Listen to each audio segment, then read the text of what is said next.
There we go. That should work now. Right? Right worksheet now? Okay. So, number 7 from yesterday's homework. Ooh, that's a toughie. That's an oldie but a goodie, right, Dredge? All right, so we don't have any common terms to take out. So we're going to go ahead and factor this. Now this one actually is not that bad because 3 is a prime number. There's only one way to get 3n squared, and that's to take 3n times n, right? All right, so now I'm going to find the factors of 7. Again, that's a prime number, so that one's actually pretty easy. It's 1 times 7, right? That's all I got. It's a positive 7, so either we're going to multiply a positive times a positive or a negative times a negative. It has to add up to a positive number, so here's my signs. Positive times a positive. So we're getting a lot of stuff here. Now, the only other choice we have is where to put the 1 and the 7. Either the 1 goes here and the 7 there, or the 7 there and the 1 there. Okay, going to use my arches to figure this out. Let's see, if I put the 1 here and the 7 here like I have, see, I get 1n, positive 1n, 3n times 7 is positive 21n. Add these together, I get a positive 22n, and that's what I want. So those are my factors. Now, up to this point, that's all we had to do for factoring, right? But now we're solving equations. We're solving quadratics by factoring. So we have to get x by itself. Notice these x, or n's in this case, are not by themselves. So I'm going to split these up. Oh, I don't need parentheses. 3n plus 1 equals 0, or n plus 7 equals 0. And I have to get the n by itself, right? So for this equation, and the reason why I'm getting the zeros here is because when I multiply two numbers together, which I have here, if one of them is 0, then my product's going to be 0. So either one of these can be 0. That's why I set them equal to 0. Besides, they're the x-intercepts, where the parabola crosses my x-axis. Okay, so I'm going to subtract 1. Subtract 1. I get 3n equals negative 1. Then I'm going to divide by the coefficient 3. And I finally get n by itself. It's negative 1/3. Okay. The other equation, subtract 7, subtract 7. So here, n equals negative 7. Now, I could just leave that as my answer, circle it. Well, here's my answer. This particular quadratic equation's parabola crosses my x-axis at 2 points. Now, remember, I can have at most 2 points because it's an x squared. So it could have one solution, it could have two solutions. Here we have two solutions, or it could have no solutions. So remember that. I could shorten this up, put, hey, n equals negative 7, comma, negative 1/3. Either answer is fine. Any questions? Last night's homework? Any other ones? Okay. Again, I don't always ask you guys if you want me to go over practice problems. If you do, I don't know, wave your hands, throw something at me, say, hey, can you do this? Got another one? 10. Okay, 10. This one's actually not that bad either because 7's a prime number and there's only one way to get 2. So I'm going to go ahead, put my factors there.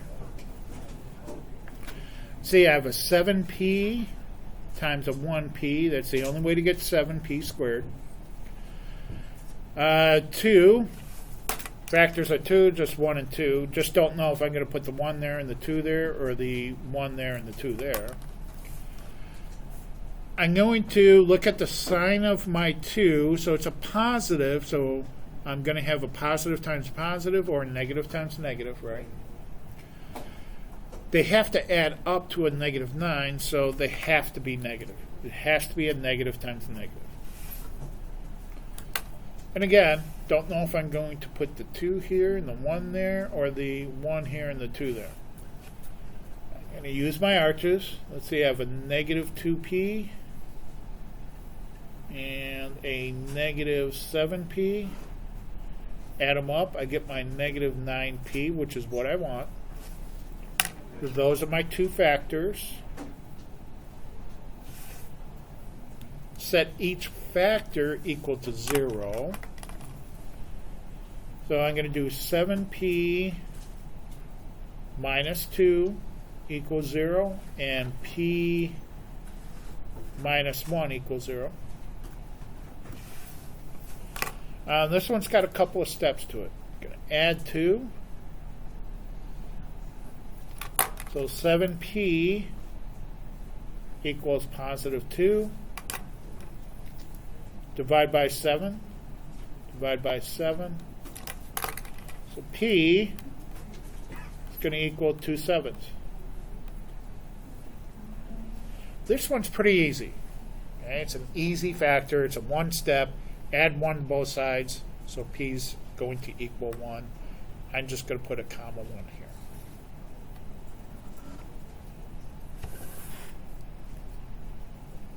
Okay. All right. I think that's going to be about as much time as we're going to spend on this. If you need more help, again, I'm here after school Monday through Thursday. Please check Google Classroom for my tutoring hours. All right. So in your note packet, here's solving quadratic equations by factoring. Yesterday's what we just did. So today, we're going to do this first part here, factoring quadratic equations by finding the square roots. All right. Like I said, the first thing we have to do is let's review how to simplify radicals. Okay. Now, up on top here is a list of my perfect squares. Remember, 1 is 1 squared, 4 is 2 squared. In other words, multiply by itself, right? 9 is 3 squared, 16 is 4 squared, so on and so forth. And I think this list goes all the way up to 20 squared is 400. Okay? So we don't always get a square root of a perfect square. In fact, it's pretty rare. Because look how many perfect squares we have compared to the amount of numbers we have. So what we have to do is we have to simplify these. And the way I do that is I look at the factors of 18. I know 18 is not a perfect square. It's not in our list. So I'm going to look at the factors of 18. I have 1 times 18. And that's really never going to help us when we're simplifying radicals, because it just gives us what we have. I have 2 times 9, and then 3 times 16, or 6, right? So I look at all my factors here, and I notice that, hey, 9 is the largest perfect square here. Okay? 9 is a perfect square. So I'm going to put my perfect squares first. So I'm going to, using the properties of square root, I can split these up using the factors.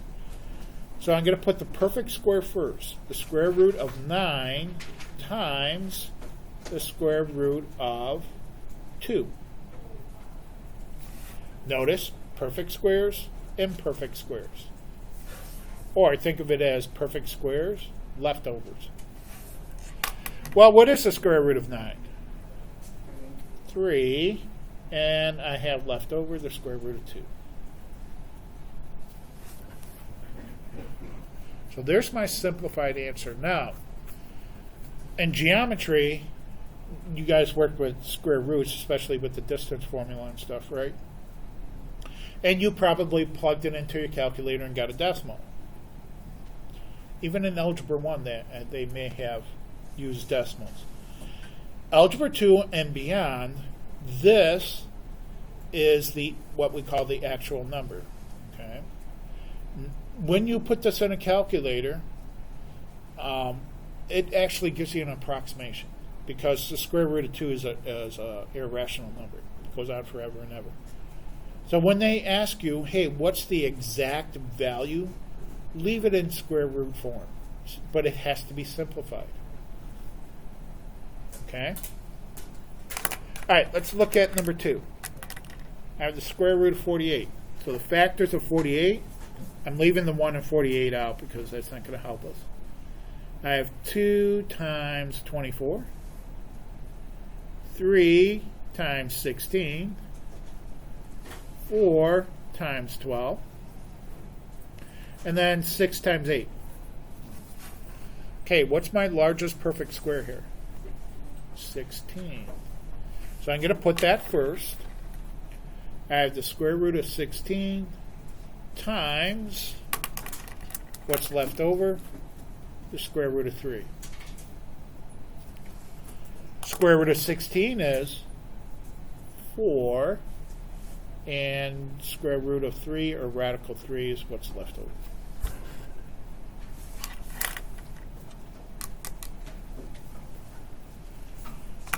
All right, 52. Let's see, I have 2 times, let's see, it goes in there, 26. 3, does 3 go in there? Nope. 4? See, 4, yes, 4 and 13. 5 doesn't go in there. 6 doesn't go in there. 7, 8, or 9? Nothing. So that's it. Which is my largest perfect square? 13. That's right, 4. So I have this the perfect square. The imperfect square is 13. Okay, so I have the square root of 4 times the square root of 13. Okay, square root of 4, and then what I have left over is the square root of 13. Okay, I have another property with radicals that we're going to use here. And that is the square root in division. And the property says when I have a fraction underneath the square root, I can separate them. Square root of 4 divided by the square root of 9. Now, this happens to be a nice problem because 4 and 9 are perfect squares. So this equals, the square root of 4 is 2. Square root of 9 is 3. There's my answer. Bless you. Okay, number 5's a little bit, these problems are going to get a little complicated, okay? I'm going to separate my radical because it's a fraction underneath one radical. So I have the square root of 2 divided by the square root of 3. Now, you're probably telling yourself, hey, those are simplified because 3 or 2 isn't a perfect square, right? But we can, just like we can't ever leave negative exponents in our answer, guess what? We can never, ever leave radicals in the denominator of a fraction. So here's what I'm going to do. I'm going to multiply this by 1 because I don't want to change the value of the fraction, right? But my 1 is going to be radical 3 divided by radical 3. So I'm only multiplying it by 1. I just happen to choose this for my 1. Now, why did I do that? Because radical 3 times radical 3 is what's inside 3. Radical 2 times radical 3, again, I'm going to multiply these together. I'm just doing the property backwards from what we were doing. So 2 times 3 is radical 6. Now, I can't simplify radical 6 any farther, so I'm done. That's my answer.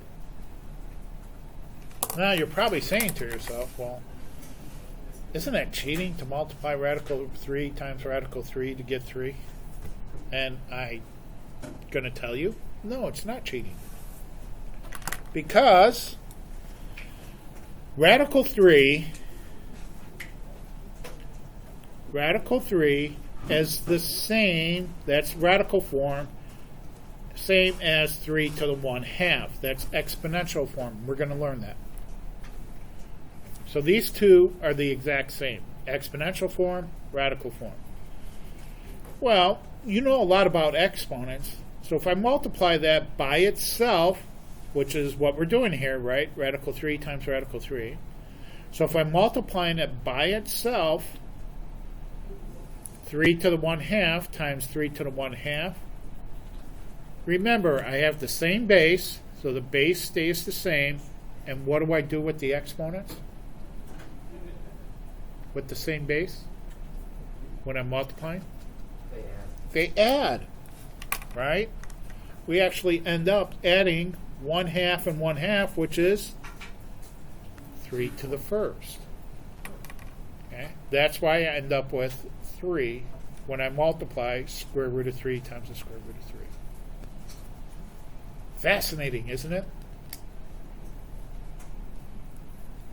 You're probably sitting there, man, Mr. D, what a great job. That was really special.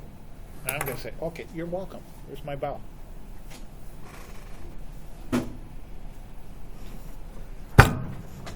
You learn something new every day, don't you?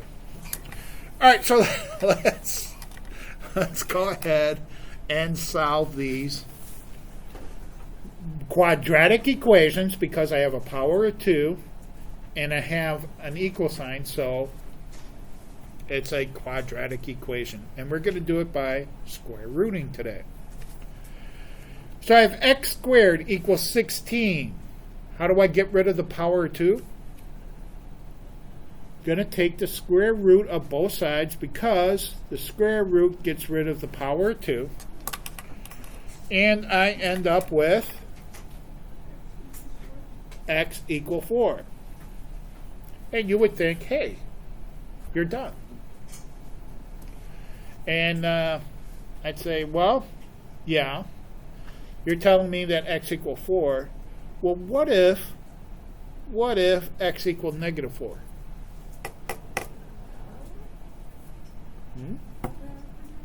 Would that work? Yeah, because negative 4 squared is 16. So we don't know whether we're talking about the positive 4 or the negative 4. So I'm going to put a little symbol in there and says, hey, this is actually could be two answers. It could be positive 4 or it could be negative 4. Remember yesterday from the practice work, we got two answers, right? Most parabolas cross the x-axis at 2 points. Some of them didn't. Some of them only crossed at 1. I think in the notes we did 1 point, right? So they can have up to 2 points. They can have up to 2 x-intercepts. That's why we have 2 intercepts in this particular problem. Pretty cool, huh? You guys are so enthusiastic about this whole thing. All right, number 7. Okay, I have to. Now, we could do this by factoring, but I tried that second hour and it didn't work out. I need to get the x by itself is my ultimate goal. So I'm going to get at least the term by itself first. So I'm going to add 3 to both sides. So I get 2x squared equals 21 plus 3 is 24. Good. Now I'm going to get the x by itself by getting rid of the coefficient. Divide by 2. Divide by 2. So I get x squared equals 24 divided by 2 is 12. Need to get rid of the power of 2. So I'm going to take the square root of both sides. Gets rid of my squared. Don't forget your plus or minus square root of 12. Then ask yourself, is square root of 12 simplified? Now let's think about this. The factors of 12. 2 times 6, 3 times 4. Do I have any perfect squares in there? Yes. 4. So I need to reduce that. Okay. So x equals plus or minus. I'm going to put this perfect square first. Square root of 4 times the square root of 3. And my final answer, x equals plus or minus 2 square root of 3. Now that was fun.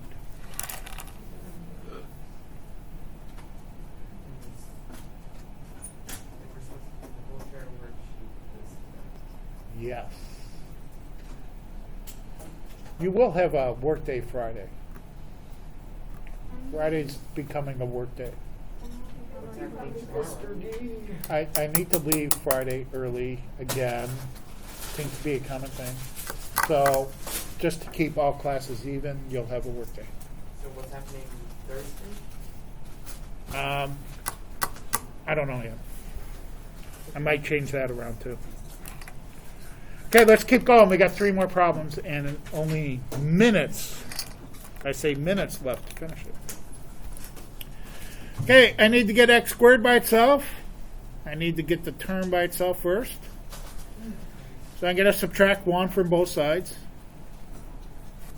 Oh, you haven't seen anything yet. So somebody's so excited they're having chips. So I have x squared divided by 5 equals 8 minus 1 is 7. I have the fraction by itself, so get rid of that fraction. Wonderful. Multiplying by the denominator, 5. I have x squared equals 7 times 5. 35. This one don't look too bad, does it? Take the square root of both sides. So x is going to equal plus or minus the square root of 35.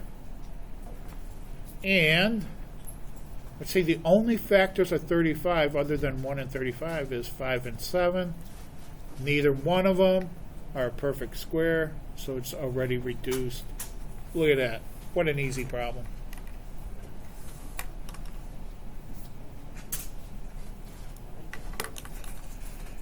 Okay, now we're going to get into some fun. All right, number 9. Now be careful here because this is all multiplication on this side, right? Because this is in parentheses, it's considered locked in there a quantity, one number. So I have 1/3 times this number squared. I want to get rid of my 1/3 because I hate fractions. So I'm going to multiply this one term by the reciprocal of 1/3, which is 3/1. which means I have to multiply the right-hand side by 3 over 1, or 3. Okay, these cancel. So I'm left with x plus 5, the quantity x plus 5 squared, equals 21. Now, think about this. We're actually doing PEMDAS backwards, right? Multiplication would be the last thing you would do here. It's the first thing we're doing when we're undoing these. So the next thing we undo, let's see, parentheses, exponents, multiplication. So exponents. I'm going to undo the exponents next. So I'm going to take the square root of both sides. Cancels out the power of 2. I can finally get to these parentheses, right? So I can drop them. Square root of 21 plus or minus the square root of 21. I can't simplify it. The only factors are 3 and 7. Now I got to get x by itself, so I'm going to subtract 5 from both sides. So x equals, now you can't combine these, they're unlike terms, right? So I'm going to put the number first, negative 5, plus or minus the square root of 21. And here is where it crosses my x-axis, my x-intercepts, at 2 different points, right? Remember, this is negative 5 plus the square root of 21, comma, negative 5 minus the square root of 21. 2 points. It crosses my x-axis.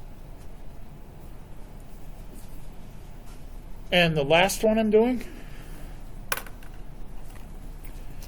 again, I got to get rid of the multiplication by 5, so I'm going to divide both sides by 5. So I'm left with x, the quantity x minus 1 squared, 125 divided by 5, 25. Undo the exponent next. Take the square root of both sides, undoes the power of 2. I can now drop my parentheses. Don't forget the plus or minus sign. 25 is a perfect square. Square root of 25 is 5. Got to get x by itself. So I'm going to add 1 to both sides. So x is going to equal 1 plus or minus 5. Now these are like terms, so I'm going to combine them. 1 plus 5 is 6. 1 minus 5, negative 4. There's a lot of stuff going on today with this radical stuff, right? If the number on the other side of the equal sign when you're done simplifying it before you do any radical business, if that number is negative, does that affect the negative? Yes. So Yeah, if I had a negative x, here. No, like the number on the other side of the x, of the equal sign. Oh, yeah, we have issues with it. We have ways of dealing with that. Oh, yeah. Suppose I had something like, at this point, I had like x minus 1 squared equals negative 25. Then take the square root of both sides. Yeah, we have an issue here with this negative 25. I ran into that on the homework. Yeah, at this level of mathematics, we have a way with dealing with taking the square roots, radicals of negative numbers. And we're going to cover that in 2 sections, okay? So it shouldn't be on the homework? Did I just make a mistake? Are you doing the delta math? No, Did I give you a negative 1 on the homework? number 9 is what I'm looking at. Hang on, let me pause this.